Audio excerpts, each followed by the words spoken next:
Haleluya Yesus. Shalom. Shalom, saudaraku yang dikasih oleh Tuhan Yesus. Senang berjumpa lagi meskipun kami menjumpai melalui tayangan video ini. Berjumpa dengan kami dari channel VB Spirit. Oke, apa kabarnya? Oke, kami terus berdoa dan berharap kita semuanya dalam keadaan baik-baik saja dimanapun saudara-saudara berada. Tiap-tiap hari kita tetap dalam keadaan baik dan tetap dalam keadaan semangat. Oke, terutama semangat apa nih? Semangat terus ya, menyembah Tuhan, mengenal Tuhan. Nah, ini mumpung kita bertemu, mumpung kita sudah dipertemukan, yuk saya mau mengajak kita kembali bersekutu dengan Tuhan supaya kita semakin bertumbuh, mengenal Kristus, mengenal Dia lebih jauh, lebih dalam. Yuk, buka Alkitab saudara, ambil Alkitab saudara bersama-sama dengan saya, buka dari kitab 1 Petrus 1. 1 Petrus 1 ayat 15 sampai 16. Nah, hari ini kita mau belajar sesuatu yang keren nih, oke? Nah, demikian firman Tuhan. Sudah ketemu? Tetapi hendaklah kamu menjadi kudus di dalam seluruh hidupmu, sama seperti Dia yang telah memanggil kamu.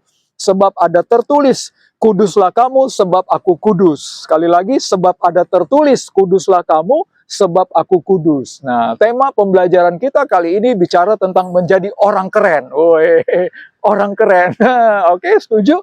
Nah, begitu saya sebut orang keren, mungkin saudara, waduh, wah, menjadi orang keren gimana ya gitu. Oke. Nah, saudara yang dikasih Tuhan, banyak orang mendefinisikan atau mengartikan atau memahami menjadi orang keren adalah menjadi orang yang kaya, wow, orang yang tajir, orang yang hebat, orang yang sukses, orang yang pintar, orang yang berpangkat dan sebagainya dan sebagainya. Ya, orang yang serba bisa, orang pengusaha keren gitu ya, menjadi lulusan terbaik gitu ya. Nah, itu sih saya nggak katakan itu salah, itu nggak salah saudara. Tapi kita mau belajar dari kacamata firman Tuhan, dari konteks rohani seperti apa orang keren, oke? Nah, saudara mau jadi orang keren? Nah, oke, kalau dari ayat tadi di sana dikatakan sebab itu kuduslah kamu sebab aku kudus. Ya, artinya apa? Orang yang keren adalah orang yang kudus gitu ya. Orang yang keren, orang yang kudus. Waduh, ya, kalau udah bicara kekudusan, kesucian, waduh berat nih Pak, berat nih Bang kayaknya gitu ya. Oke, nah mari ikuti terus pelajaran ini, nggak berat, nggak susah, saudara ikuti terus ya pelajaran ini. Nah, di ayat yang tadi kita baca di sana jelas dikatakan, kuduslah kamu sebab aku kudus. Kuduslah kamu sebab aku kudus. Dengan kata lain, kesimpulannya sederhana. Orang yang keren adalah orang yang kudus. Gitu kan? Orang yang keren adalah orang yang kudus. Gitu kan? Setuju, saudara? Nah, di dalam Yohanes 6 ayat yang ke-68 sampai 69, demikian firman Tuhan. Jawab Simon Petrus kepadanya, Tuhan, kepada siapakah kami akan pergi? Perkataanmu adalah perkataan hidup yang kekal. Dan kami telah percaya dan tahu bahwa engkau yang kudus dari Allah. Ya, kenapa kita harus kudus? Kenapa kita harus menjadi orang yang kudus? Ya, karena Allah juga kudus gitu loh. Yang paling poin yang paling penting, prinsip yang paling penting, hakikat yang paling mendasar bahwa Allah kita kudus. Tuhan Yesus adalah Tuhan yang kudus. Simon Petrus bilang di dalam Yohanes pasal 6 ayat 68 sampai 69. Bahkan di dalam kitab Wahyu, dalam kitab Wahyu 15 ayat yang keempat demikian. Siapakah yang tidak takut ya Tuhan dan yang tidak memuliakan namamu? Sebab engkau saja yang kudus, sebab engkau saja yang kudus. Karena semua bangsa akan datang dan sujud menyembah engkau. Sebab telah nyata kebenaran dalam segala penghakimanmu. Jadi Tuhan Yesus, Tuhan Allah yang kita sembah, yang kita percaya adalah Dia yang Maha Kudus. Dia yang kudus. Karena itu juga Tuhan mau kita kudus. Tadi kan di ayat yang pertama, nats firman Tuhan, kuduslah kamu sebab aku kudus. Nah, persoalannya seringkali tadi saya katakan kita merasa berat. Orang-orang Kristen banyak merasa, aduh berat nih kalau jadi kudus atau hidup kudus. Bagaimana caranya? Yuk, mari kita belajar. Pertama, saudara-saudara, poin yang pertama. Ibrani 12 ayat 14. Ibrani 12 ayat 14. Berusahalah hidup damai dengan semua orang dan kejarlah kekudusan. Kejarlah kekudusan sebab tanpa kekudusan tidak seorang pun akan melihat Tuhan. Ya, jelas di sana dikatakan tanpa kekudusan tidak ada seorang pun akan melihat Tuhan. Kenapa Tuhan mau memerintahkan, mengharapkan, merindukan, mau supaya kita menjadi hidup kita kudus? Karena tanpa kekudusan tidak akan melihat Tuhan. Tidak melihat Tuhan artinya apa? Tidak ketemu dengan Tuhan. Tidak akan bisa berjumpa dengan Tuhan, tidak akan bisa memandang muka dengan Tuhan, tidak akan bisa merasakan kebaikan Tuhan, kemuliaan Tuhan, kuasa Tuhan, dan sebagainya. Dengan kata lain, tidak bisa ketemu Tuhan, tidak bisa melihat Tuhan. Amin, saudara-saudara.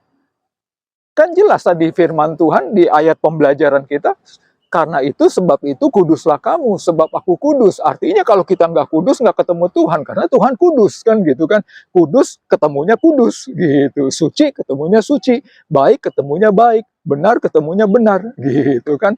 Nggak mungkin benar ketemu jahat, nggak mungkin. Gelap dengan gelap, terang dengan terang. Kita anak-anak terang, ketemunya juga dengan anak-anak terang. Jangan terang dengan gelap. Makanya firman Tuhan dalam bagian lain dikatakan, kamu anak terang, nggak boleh terang dengan gelap. Bisa dipahami ya, kan seringkali kita tidak memperhatikan ini, kita cuek-cuekan aja.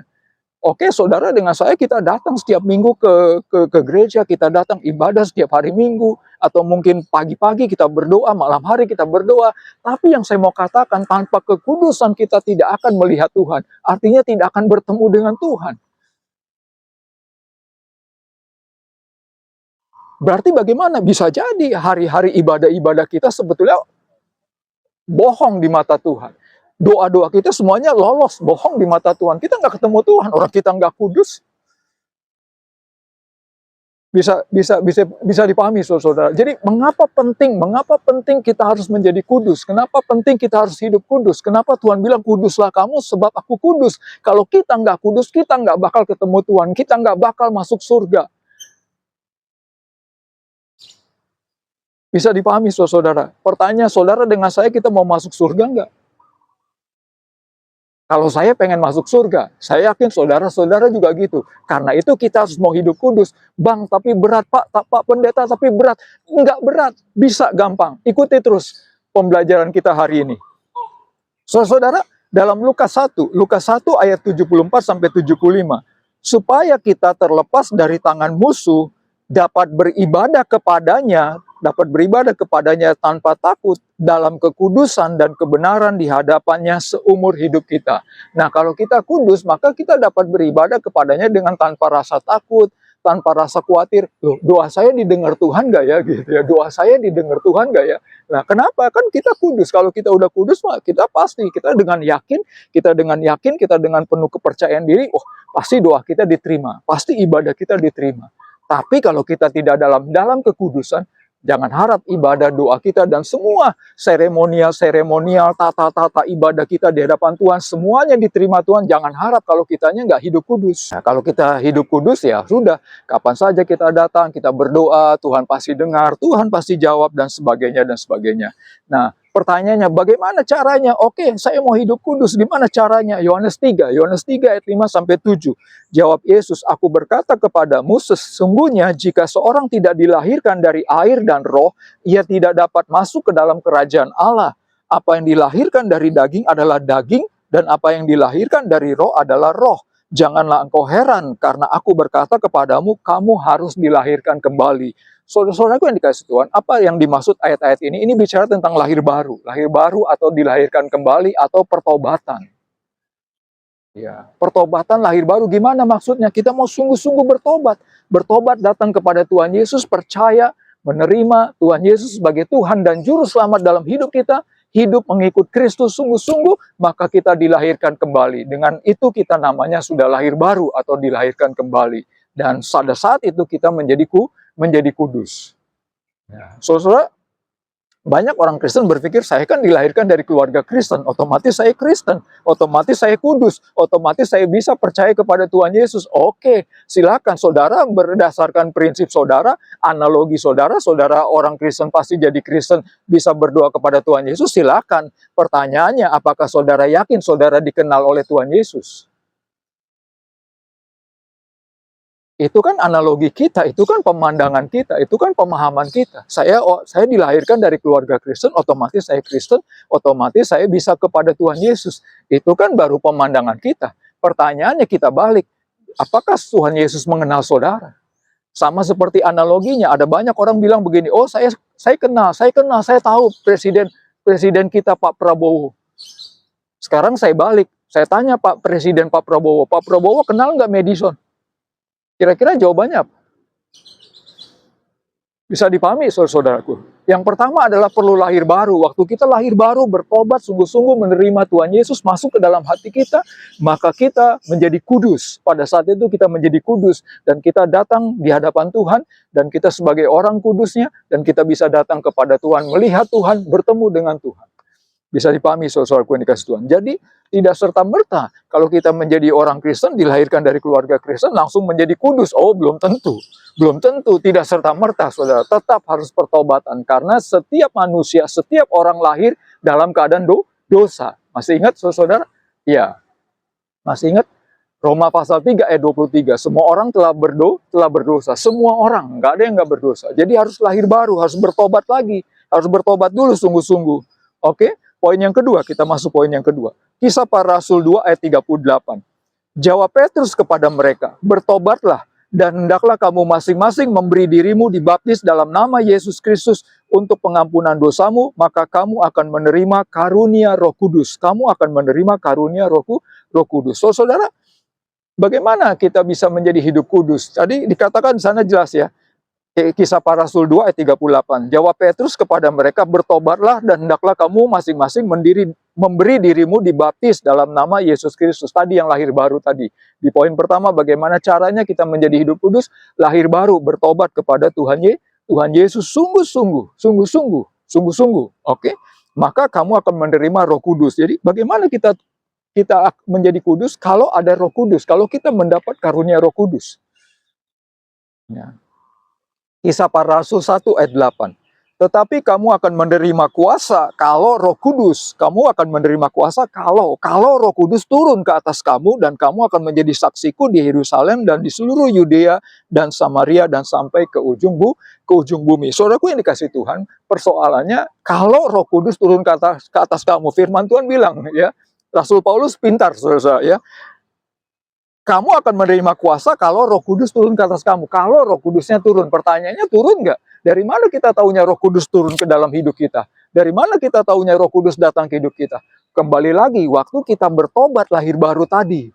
Poin nomor 1, lahir baru. Waktu kita bertobat, maka kita akan menerima Roh Kudus. Roh Kudus inilah yang akan menjadikan kita, yang akan memimpin kita, yang akan menolong kita, yang akan menopang hidup kita, sehingga hidup kita menjadi kudus, dan kita bisa ketemu Tuhan.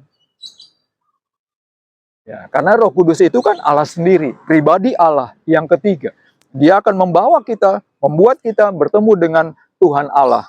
Saudaraku yang dikasih Tuhan, akhir zaman seperti ini, banyak godaan, banyak tarikan, banyak pengaruh-pengaruh, banyak hal-hal yang menarik hati kita, yang membuai hati kita, yang menggoda kita. Nah, memang susah. Nah, tapi Roh Kudus, kalau ada Roh Kudus akan membantu kita. Roh Kudus akan menolong kita. Roh Kudus akan mengingatkan kita. Roh Kudus akan mengajari kita supaya kita tidak berdosa, dan akhirnya kita hidup kudus. Bisa dipahami, saudaraku. Ya. Nah, Efesus 1 ayat 13 sampai 14. Efesus pasal 1 ayat 13 sampai 14. Di dalam Dia kamu juga, karena kamu telah mendengar firman kebenaran, yaitu Injil keselamatanmu, di dalam Dia kamu juga, ketika kamu percaya dimeteraikan dengan Roh Kudus yang dijanjikannya itu, dan Roh Kudus itu adalah jaminan bagian kita sampai kita memperoleh seluruhnya, yaitu penebusan yang menjadikan kita milik Allah untuk memuji kemuliaannya. Oke, di sana dikatakan waktu kamu percaya kepada Injil, bertobat tadi, lahir baru tadi, yang poin nomor 1, maka kamu dimeteraikan oleh Roh Kudus. Ya, kalau tadi di bahasa yang sebelumnya tadi, ya, diberikan karunia Roh Kudus. Kata Rasul Paulus, diberikan karunia Roh Kudus. Kalau ini dimeteraikan dengan Roh Kudus. So, saudara, kesimpulannya jadi fix ya. Jadi kalau kita tanpa dimulai dengan pertobatan yang sungguh-sungguh, maka kita tidak akan mungkin menerima karunia Roh Kudus. Dan kalau kita tidak punya Roh Kudus, maka kita tidak akan bisa hidup kudus. Ya, dengan kedagingan kita, dengan kemampuan kita, seringkali pasti kita gagal ya.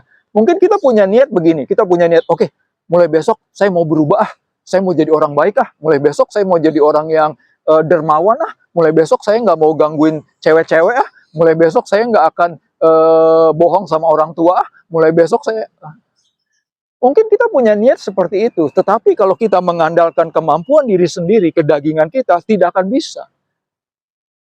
Hal itu bisa kalau Roh Kudus yang menolong kita. Kita bisa hidup kudus kalau Roh Kudus yang menolong hidup kita. Ya, ada amin, percaya saudara.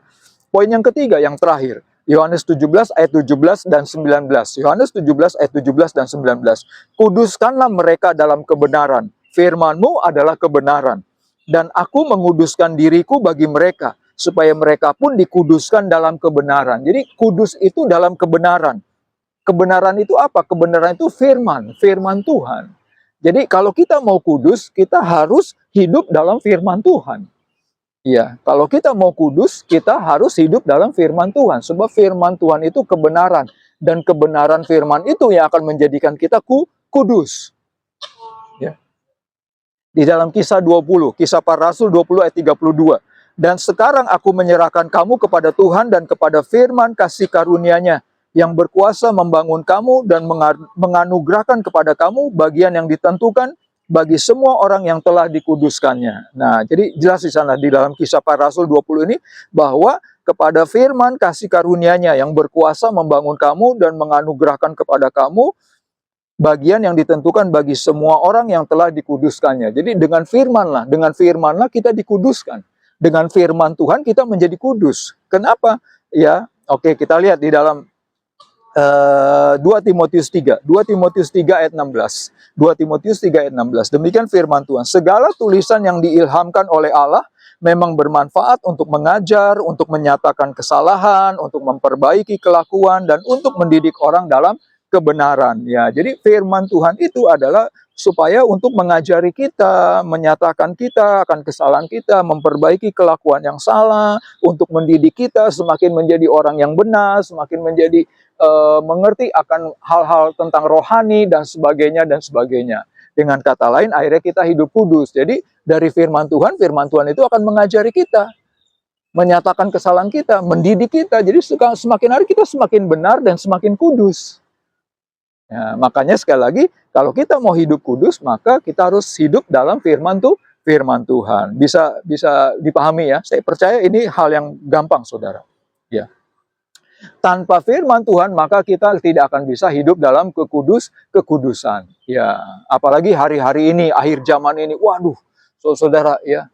Sekarang hal-hal yang benar dengan hal-hal yang jahat itu Beti itu apa? Beda tipis gitu ya. Kelihatannya benar padahal salah, padahal jahat gitu ya. Gitu ya. Nah, kalau kita nggak peka, kalau kita nggak berhikmat, kalau kita nggak belajar firman Tuhan, pasti salah gitu. Ya, pasti jadi salah karena dunia ini, akhir zaman ini, kehidupan ini semakin jahat, semakin gelap. Ya, saudara. Dan bagaimana kita supaya tahu mana yang benar, mana yang salah? Kita harus dengan firman Tuhan. Nah, caranya bagaimana? Tadi mendengarkan firman Tuhan. Lewat mana? Baca firman Tuhan. Setiap hari baca firman Tuhan. Berdoa tiap hari baca firman Tuhan. Atau dalam ibadah di gereja, ibadah di mana-mana, di kantor, di kampus. Lalu yang ketiga apa? Pemuritan. Dengan cara pemuritan, saudara. Ya, kami dari lembaga Visi Berkat Bagi Indonesia, VIBI, kami membuka wadah pemuritan bagi saudara yang rindu untuk mendalami firman Tuhan, diajar firman Tuhan, menjadi pemimpin seperti Kristus. Mari, kami mau mengundang dalam pemuritan. Saudaraku yang dikasihi Tuhan. Jadi kesimpulannya adalah orang yang keren adalah orang yang kudus. Setuju? Orang yang keren, orang yang kudus. Ya, orang yang keren bukan yang bergaya, ganteng, tajir, melintir, mewah, keren, pinter, smart, wah gitu kan, bisa berinovasi, tampilannya keren, bisa ngomong cerdas di depan publik, matematika keren, IQ-nya keren. Bukan itu, saudara. Tuhan nggak pernah menilai itu. Toh itu semua juga sumbernya dari Tuhan. Yang Tuhan cari dalam hidup setiap manusia adalah manusia itu hidupnya kudus. Karena kalau kudus dia bisa ketemu Tuhan. Kalau enggak bakal ketemu Tuhan, nggak bakal masuk surga. Setuju, saudara? Bagaimana caranya hidup kudus? Bertobat lahir baru. Yang kedua adalah dipenuhi Roh Kudus, dipimpin Roh Kudus. Dan yang ketiga, belajar firman Tuhan. Itu singkatnya. Saudaraku yang dikasih Tuhan. Mari saya mau mengajak kita sungguh-sungguh hidup kudus di akhir zaman ini. Hati-hati. Ya, hati-hati dengan akhir zaman ini. Banyak sekali hal-hal yang bisa membuat menarik kita supaya tidak kudus. Kalau saudara ingin hidup kudus dan saudara ingin sungguh-sungguh bertobat lahir baru, buka hati saudara, Dan mari saya mau ngajak kita berdoa sungguh-sungguh supaya saudara bisa menjadi hidup kudus di hadapan Tuhan. Oke? Amin, saudara-saudara. Mari kita satukan hati, kita berdoa. Bapa di surga, kami bersyukur untuk firman-Mu pada kesempatan kali ini. Bapa, kami mau menjadi anak-anak Tuhan yang kudus, kami mau menjadi orang-orang kudus ya Bapa. Tolong kami Bapa di surga, pimpin kami, ajari kami Roh Kudus. Dalam nama Tuhan Yesus Bapa, bila mana ada orang-orang yang baru pertama kali membuka hatinya dan mereka sungguh-sungguh Bapa, mereka sungguh-sungguh mau menjadi orang yang kudus. Bapa, mari tolong Tuhan. Masuklah Tuhan Yesus, masuklah ke dalam hati dan hidup mereka. Dalam nama Tuhan Yesus Bapa. Jamah mereka dalam nama Tuhan Yesus. Bapak, ini doa kami. Tuhan tolong sekali lagi Bapak, setiap penonton, setiap pemirsa, Tuhan Engkau tahu isi hati mereka, Engkau tahu Bapak apa yang mereka alami, mereka butuhkan. Tuhan berkati. Dalam nama Tuhan Yesus Bapak kami berdoa dan mengucap syukur. Haleluya. Amin. Akhir kata, saya mewakili dari pengurus besar Yayasan Visi Berkat Bagi Indonesia mengucapkan terima kasih atas perhatian saudara-saudara dan sampai berjumpa lagi di lain kesempatan. Tuhan Yesus memberkati. Shalom.